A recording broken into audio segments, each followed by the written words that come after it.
Well, good afternoon or good evening or good morning, or depending on what time zone and what part of the country you are watching today's special edition of the Healthcare Leadership Show with Marion Spears Carr. That's me. Thank you for joining us. And today is an exciting time for me. It's something we've been waiting to talk to the audience about for quite a while.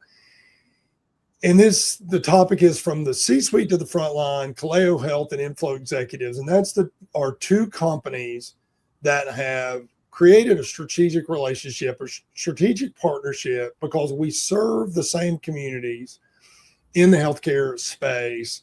And we feel like that there's going to be tremendous value, not only from a perspective of what we can bring to the table as a collective group, but for our clients, more importantly, have a relationship with two organizations who are tied together in order to make the biggest difference for them. And today, my audience, I'd like to introduce those on the show. Dr. Jonathan Ringo, he is the chairman of the board of CalleoHealth, and in a moment, I'm going to let him give you a little bit more about his background, incredible background. And then my friend and longtime friend now, Avi Rosenwing. Avi, so glad to have you. You're the president CEO of this organization. You and I met at an ACHE conference a long time ago, it seems like.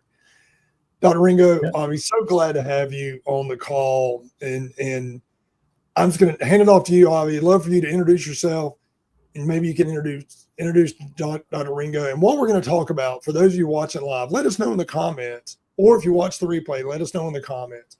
What we're going to be talking about is not just about our companies and why we've done this, but more importantly, we're going to talk about what the market looks like. We're going to talk about why we felt like it was so important for us to have this relationship so we can better serve the people we work with. Avi, good to see you, man. Glad to have you. And Dr. Ringo, thank you for being on the show. Thank you so much. Dr. Ringo, you want to kick it off? Sure. Thank you, Marion. It's a pleasure to be here. Thank you for this opportunity. And as you said, we are really excited about the potential that this brings with organizations working together. A little bit about myself, and then I'll hand it off to Avi. So I'm a physician by background. I did my residency training in obstetrics and gynecology at Sinai Hospital in Baltimore, and then went to work for Northwell Health up in New York. Had a number of different roles there, primarily focusing around population health and informatics, and then went back to Sinai, which is part of LifeBridge Health in Baltimore, to take over the role of the system's first CMIO, and then went to have additional responsibilities in clinical transformation. So really looking at that opportunity to take technology and help clinicians perform at the top of their license, perform more efficiently, more effectively for their patients, at the same time give those working with the physicians a real insight into how they could provide higher quality healthcare because of the technology that was available. Soon after that, became president of Sinai Hospital, a role I had for a number of years, which was a really incredible opportunity to see, healthcare delivery up close and personal. Throughout that time, I continued to practice clinically as an OB, which is something that I enjoy. And about 5 years ago, left Sinai to pursue a number of different opportunities, and was fortunate enough to connect with Avi, who I'd met during my time at LifeBridge on CalleoHealth. And I'll hand it off to Avi. He can tell you about his background and some of the work we're doing with Calleo. Thank you very much, Dr. Ringo. Marion, always a pleasure.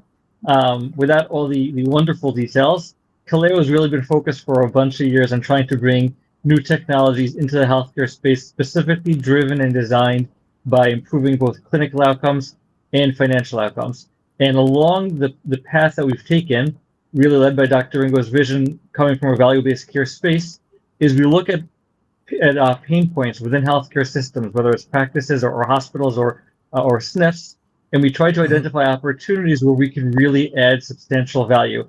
We learned along the way that among the major challenges consistently is that staffing piece. It's not only how do I find the right person at the right time, it's how do I find the person that fits our culture, our needs, that can work within our staff, that can fulfill the need, that space, the gap that we currently have, not just from a clinical or management position, but really from a cultural position of being able to provide just the best care that the system can for their patients.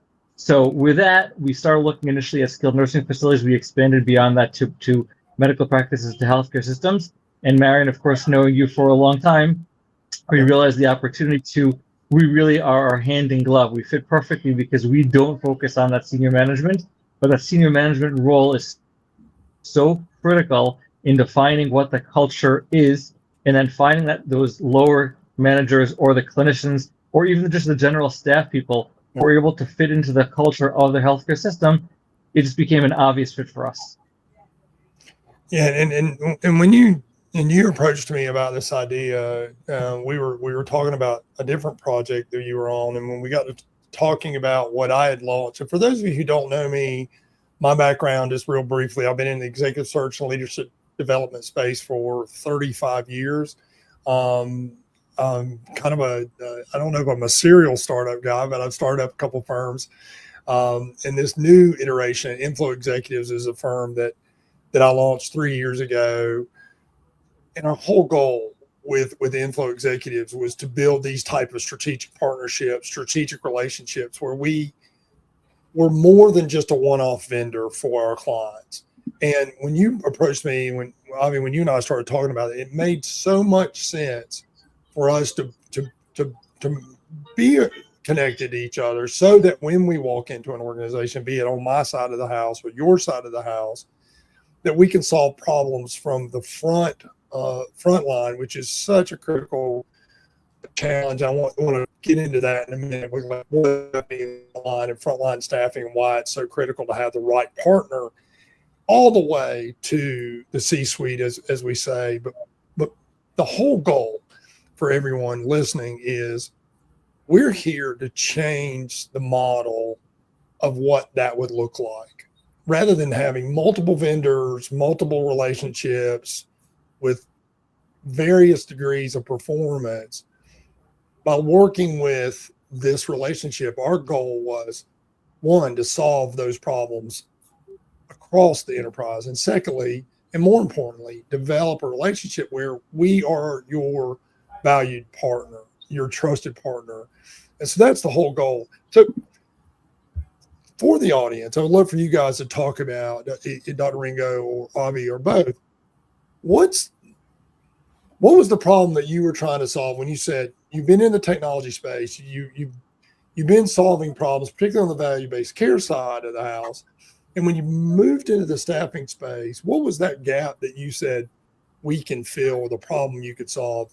Maybe talk a little bit about that, because for me, my perspective, that's the big differentiator for CalleoHealth is y'all are solving a problem that's a little bit different and from a different perspective than the other staffing firms that are out in the marketplace. You want me to take this, Avi? Please. Yeah, okay. It's the thing. So I think it's a couple of different things. Number one, it's really looking at what is the right match between the candidate and the position. In other words, at certain levels of position within healthcare, especially if you're looking at positions that might currently have a frequent turnover, whether it's a position like a medical assistant or an LPN or a GNA, those level of positions, it's a significant recruiting challenge because a lot of people aren't always looking for positions like that as a lifelong career, but they see it as a stepping stone, or they see it because they don't really see a lot of other opportunity. So it's trying to help the health system in two ways. One, identifying candidates that have a higher likelihood of staying there for longer and being the appropriate fit for the organization. Two, it's helping organizations develop a ladder so that you get the benefit from having someone there, but they can move up the ladder in your own organization. It's looking to identify the right people, match the organization, and using the most up-to-date analytics, predictive learning capabilities to really get the right person there. Now, a lot of times there'll just be this warm body syndrome, we'll just get the next person we can because we're so desperate, but we can really try hone in on who's the right person for that position, who's going to culturally fit in your organization, and then help them grow within your organization. So we don't just stop when the individual is hired, but we actually keep working with them while they're in the position to keep them there, to improve the retention and help them grow. Yeah, and I think that was what got me excited about that. It's not, again, moving from transaction to full engagement, moving from being, we're just going to provide a staff member and good luck, or we're going to provide a palette of candidates. You pick the ones you want. That was the thing. One of the things I got so excited about is this idea of like, we're going to put people in. We're going to stick with you through that process to make sure that they're growing, make sure they're making an impact. And that's the exact same approach that we have taken on the executive search side. That's where it has the biggest impact. Avi, I'd love for you to talk a little bit about kind of how you see the market right now, and why this, again, build on what Dr. Ringo just talked about, because this is the part that I think people need to listen to and they're not paying attention to sometimes in the marketplace, is this idea of like, we need help, we need help. But what can we do once we get that help to keep them engaged, keep them growing and making the impact that they should? What are your thoughts on that, Avi? So it's fascinating, Mary. I think we actually started this discussion in the middle of COVID, if you recall, when the desperate search for nurses especially was going on. And at that point, I believe nurses were actually paid more than physicians because the nurse burnout situation was so terrible. And that hasn't changed to a large extent. Obviously, the salaries have changed significantly, but the issue of burnout within the healthcare system is so prevalent right now that it's really challenging to keep good people and to keep them engaged. And what we see in ongoing relationships with our customers, with our clients, is the need to help them, the staff, the management staff, understand the real day-to-day challenges that these clinicians, whether they're NPs, PAs, MDs, MAs, whoever is patient-facing, they're dealing with real challenges on a minute-to-minute basis beyond just the scope of their actual job. So how do you find opportunities to help smooth over some of those challenges? How do you find ways to understand what they're facing and be able to at least talk them through, keep them engaged in the relationship? The second they feel burnt out, the second they feel forgotten, that's the second they start looking for their next job. And if we're able to really work within the framework of that team to help understand before you get to the stage of my head is gone already because I can't do this anymore, how do we figure out the best way to retain a long-term person who's a good person, who fits our culture, who knows what they're doing? What little things can we do? It's not usually going to be salary. So what little things can we do to keep them better engaged, to keep them more comfortable, and to keep them staying in the workplace where we really need them? As you know better than me, replacing any one of these staff members is so much more expensive than maintaining them. The retention is so important today. Yeah, the retention in that space is critically important. One of the things we're working on with Info Executives is training for leaders and around a gratitude framework called the Authentic Gratitude Communication Framework. And it's one of the focuses of the work with that framework is to improve patient satisfaction. And through gratitude expression, teaching team members to really be grateful at how they serve, et cetera. But we've been looking at a lot of the data that's related to turnover, burnout, et cetera, because that's another part of what we're trying to address. So to your point, Avi, is there's this effect when we have this high turnover that not only affects financially the organization, but also patient satisfaction scores drop because the new staff people are coming in all the time. It's not that the patient has an experience where they're seeing a bunch of new people because they're not there. In long-term care space, it might be the case where they see the same staff and don't see the same staff. That relationship changes. But even in the acute environment, what we've read, there's enough studies out there, and you can go out there and find those studies, is that if there's high turnover, there's also typically low patient satisfaction scores.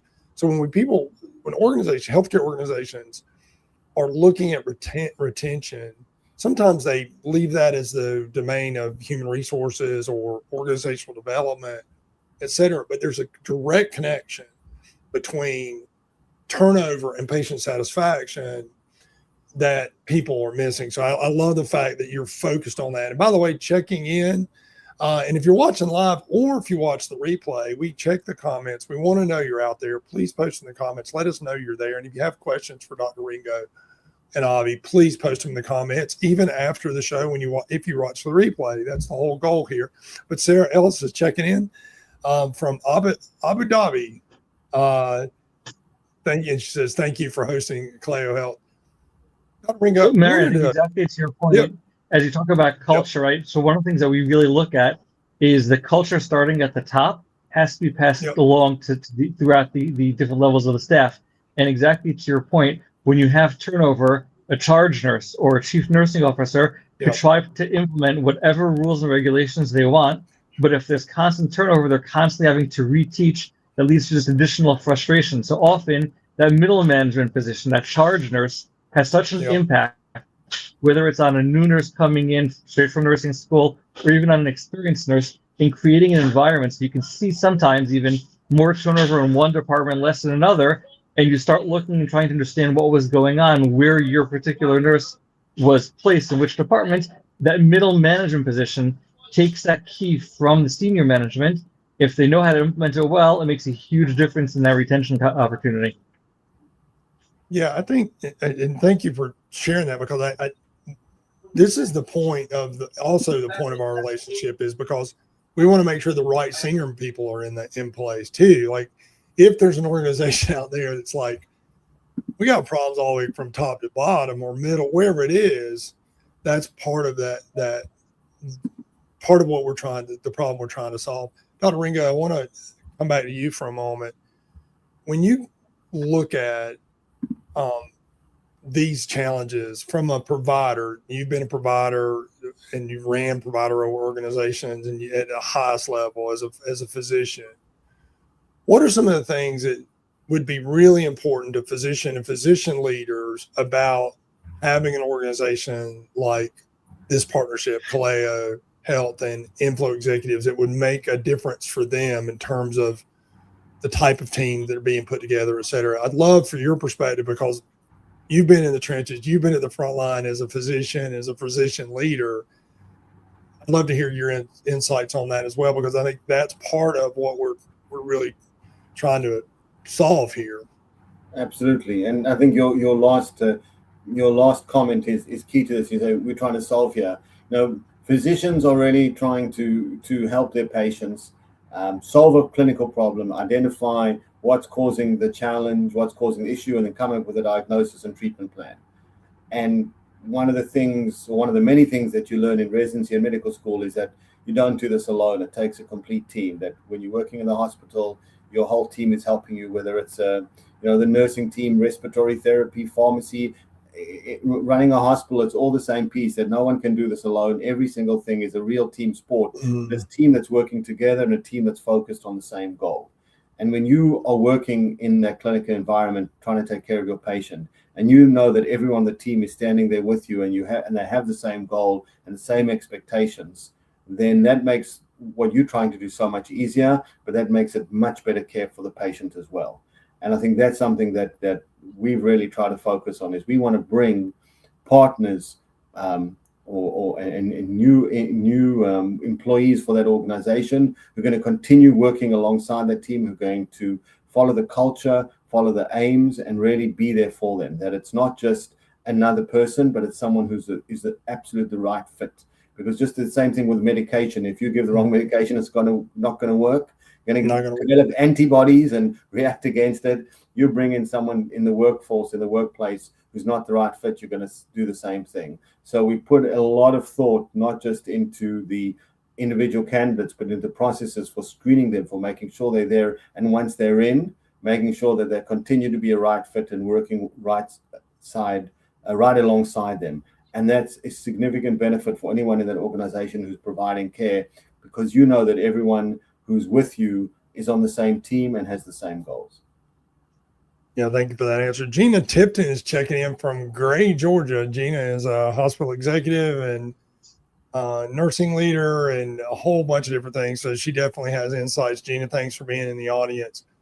Avi, I'd love for you to share with the audience a little bit about kind of what's the recruiting process look like for you guys. Because one of the things I also got excited about that you share with me is, from your delivery time is typically shorter, you can move very quickly when it comes to that frontline staff, et cetera. And we'll talk about executive search in a moment, but love for you to talk about kind of What's that differentiator for you guys, and why that? And because it made me get excited, because I've been around. Let me just be clear. I've been around the staffing world for a very, very long time.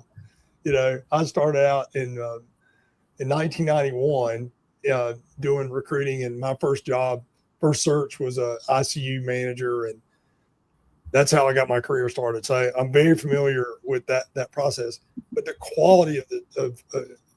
quality of delivery, to Dr. Ringo's point about the match and understanding all that's critically important. But also now in 2026, and particularly going into 2027, the time it takes is also so critical. Talk about that if you don't mind. So the first step, honestly, maybe the most important step, and you mentioned this earlier, Marion, is that relationship. It's really starting the conversation beyond just the paper of that job description. The JD is important, but it gives you so much information. It starts really with an in-depth conversation of understanding the culture of the organization, of the system, what they're looking for, what type of personality, what their values are. Because that helps guide really the interview process once you start that interview process. Once we get a better sense of what they're looking for, then obviously the search is on. And historically, if you look at the numbers, more often than not, a person will submit their resume for a job and they may hear back 14, 20, 23, 24 days later, and they've already forgotten what job they've applied for. We try to be in touch with the person, typically the same day, if not within 2 days for sure of when they submit their resume. We will have that conversation. We'll have that. The first conversation, obviously, is the technical information, making sure they fit the needs.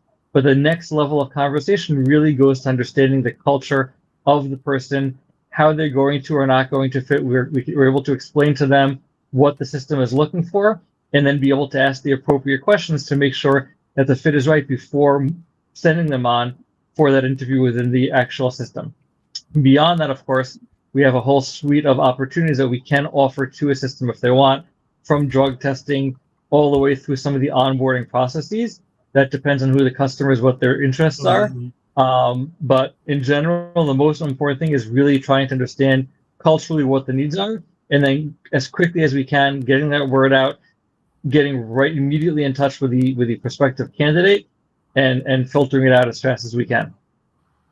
Yeah, I think that's such a game changer. I mean, and again, it's moving that relationship from transactional, which we talked about, to collaborative, working with them, working with the organization. And one of the reasons that I got excited too, again, I keep talking about all the reasons I got excited about this relationship, but that's the way we work at Inflow Executives. It's all about first understanding that organization, not just from the top down, but what is it like? What is the core values? Who are they serving? I mean, one of the things, I know you guys work all over the country, and I work, even though I have this North Carolina accent, of Georgia, and our company's based here in Nashville, Atlanta, and Nashville. We do work all over the country, understanding the different nuances of what the workforces are like in the different markets and the cultures. Those are critically important.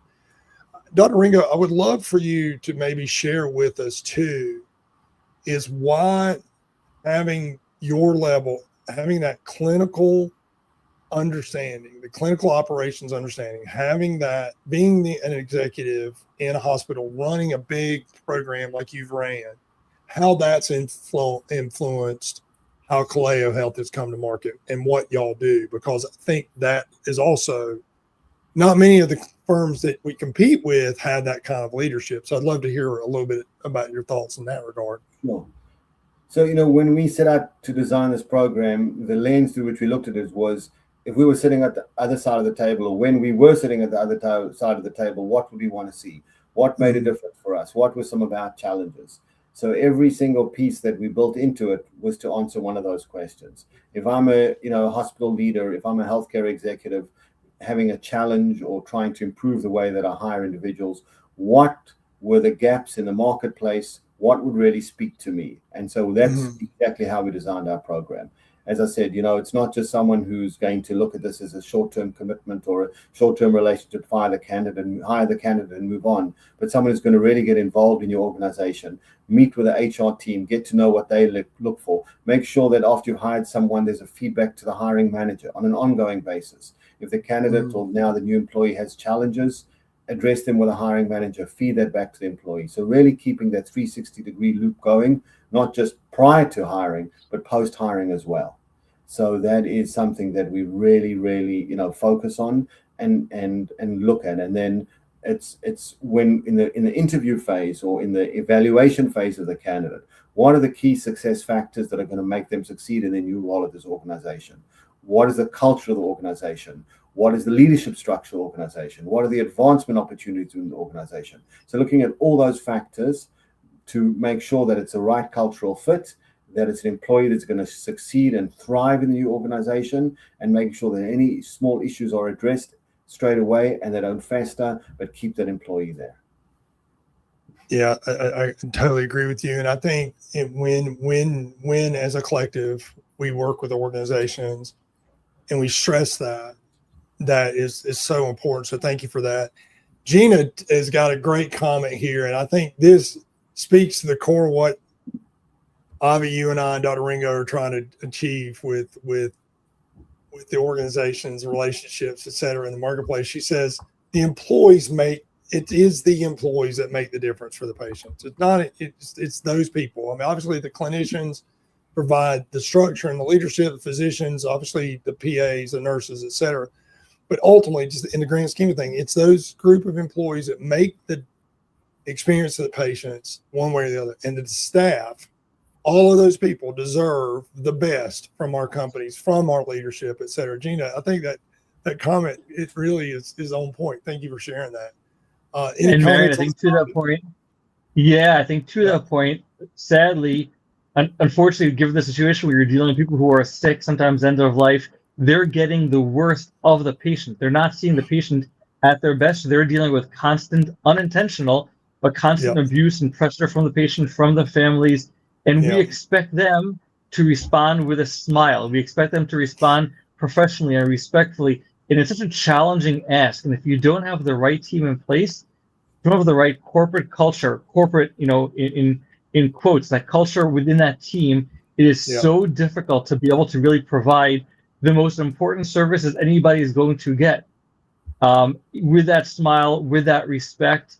And it's so important that the team is able to build that culture to make it an environment where people can thrive. But it's a huge challenge, as we all know. Yeah, absolutely. Well, I think I told you all on the pre-show, I may have not, but I always tell everybody in the pre-show that the 30 minutes that we're on air goes by just like that for some reason. I have no idea how that 30 minutes turns into what feels like 10. But final comment, Dr. Ringo, and we'll post in the comments how you can get in touch with each of us. Final comments. Any other comments from you and why you're glad to be part of our relationship? Any comments from I think I've shared my heart on this a little bit. Love to hear that. And Avi, if you want to wrap us up after that, thank you for watching the show and thank you for being in the audience, either from the replay or the live. Dr. Ringo. Sure. Thank you very much. It's as you said, we're really excited about this, the two organizations coming together and now being an opportunity when meeting with any healthcare organization to really solve their staffing and other issues, from top to bottom across the spectrum of the organization, and working with people who share our values and commitment to bringing those people there. It's something that's really exciting for us, and excited about the opportunity and looking forward to it. Yeah, thank you so much, Dr. Ringo. Avi. Absolutely. I think, Marion, you and I started talking probably 6-7 years ago already. And one of the things that we always were very aligned upon is how we build the business, right? The business, whatever business is always built upon that relationship. And beyond the relationship you're building with your customer, with your client, is also really getting an in-depth understanding of what their needs are. And if we can add value, what that value is. When I look at the way we can function, and we do function together already, is understanding together, we complement each other. How do we get the best understanding of the culture or the organization? How do we best find the right people from the top all the way down to make a cohesive team? I think when you come in with a holistic solution where we're learning from you and you're learning from us, and we're able to complement each other in that hiring process, it goes beyond 1 + 1 is equal to 2. We're going to 2.5, 3, because we just improve upon each other together for the hospital system and ultimately for the patients. And that's a great way to wrap it up. Thank you all for watching this special edition of the Healthcare Leadership Show. Connect with us on LinkedIn if you're not already connected. Connect with everyone on the screen, and have a great day. Look for other episodes and look for more information on LinkedIn about the CalleoHealth Inflow Executives relationship and why it matters and why it will matter for you. Have a great day. Thank y'all for being on the show. Thanks for having us. you. Appreciate the opportunity. Thank you. Absolutely.